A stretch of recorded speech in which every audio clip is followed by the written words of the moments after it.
À la toute fin de la Seconde Guerre mondiale, alors que le Troisième Reich n'était plus qu'une épave en flammes, un jeune garçon devint, malgré lui, un symbole aussi tragique qu'absurde de l'effondrement de l'Allemagne nazie, Peter Hans.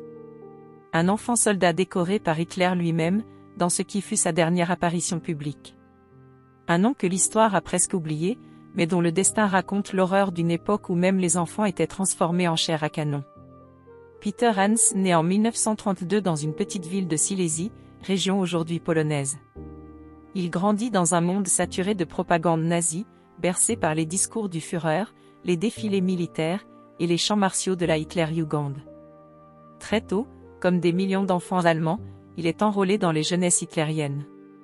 Sa famille, modeste, est profondément patriote. Son père travaille au chemin de fer, sa mère est institutrice. Tous deux croient encore que l'Allemagne peut se relever de la guerre, jusqu'à ce que les bombes et les chars soviétiques viennent leur rappeler la réalité. À la fin de l'année 1944, les armées russes avancent à marche forcée vers Berlin. La Silésie est menacée. La conscription s'intensifie. Les hommes sont déjà au front ou morts. Alors on enrôle les vieux et les enfants.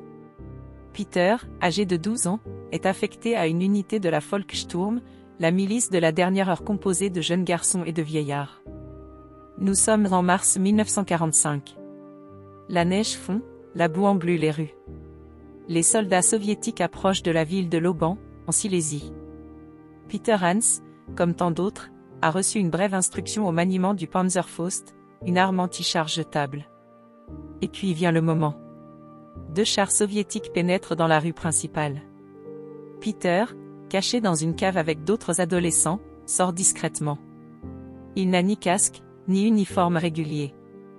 Il a juste sa jeunesse, un mélange d'idéalisme et de peur, et de Panzerfaust.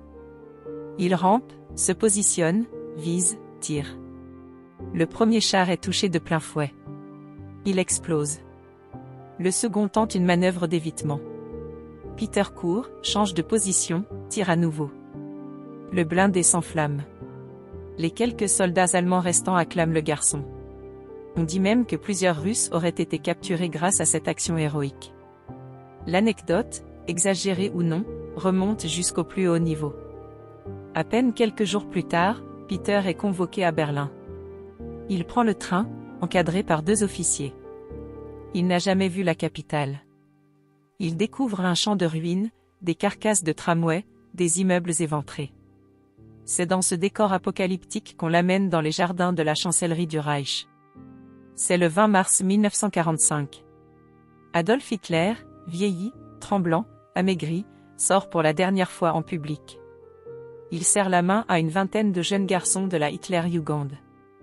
Une vidéo en témoigne, Peter y apparaît, tout petit, les yeux grands ouverts, la mâchoire serrée.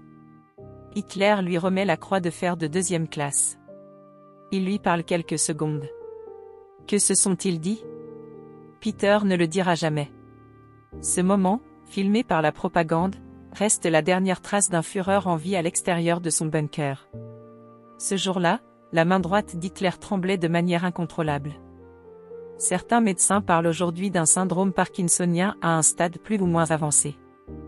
Le dictateur, conscient de sa déchéance physique, ordonna au caméraman de ne pas filmer sa main droite, et de se concentrer sur son visage ou sur les enfants décorés. Le montage final, strictement contrôlé, donne une illusion d'autorité, alors qu'en coulisses, Hitler n'était plus qu'un spectre d'homme. Quelques jours plus tard, les parents de Peter sont arrêtés. Des voisins les auraient dénoncés pour avoir écouté une radio étrangère ou tenu des propos défaitistes. On ne saura jamais exactement. Toujours est-il qu'ils sont jugés sommairement et pendus par des membres fanatisés de la SS dans leur propre ville. Peter, revenu en hâte après la cérémonie, découvre leur mort et tente de fuir. Il erre plusieurs jours avant d'être capturé par les troupes soviétiques. Il n'est qu'un enfant, amaigri, traumatisé. On l'interroge, puis on l'envoie dans un camp de triage. Il y reste plusieurs semaines avant d'être libéré. Sa jeunesse le sauve. Peter Hans est recueilli par une famille allemande de Leipzig, puis placé en orphelinat. Il ne parle pas beaucoup. Il garde le silence sur son passé. Dans l'Allemagne de l'après-guerre, être un ancien décoré par Hitler n'est pas un titre glorieux, c'est un fardeau. Dans les années 50, il travaille dans une usine. Il se marie, a 2 enfants. Il ne dira jamais à sa famille qu'il a vu Hitler, qu'il a combattu à 12 ans.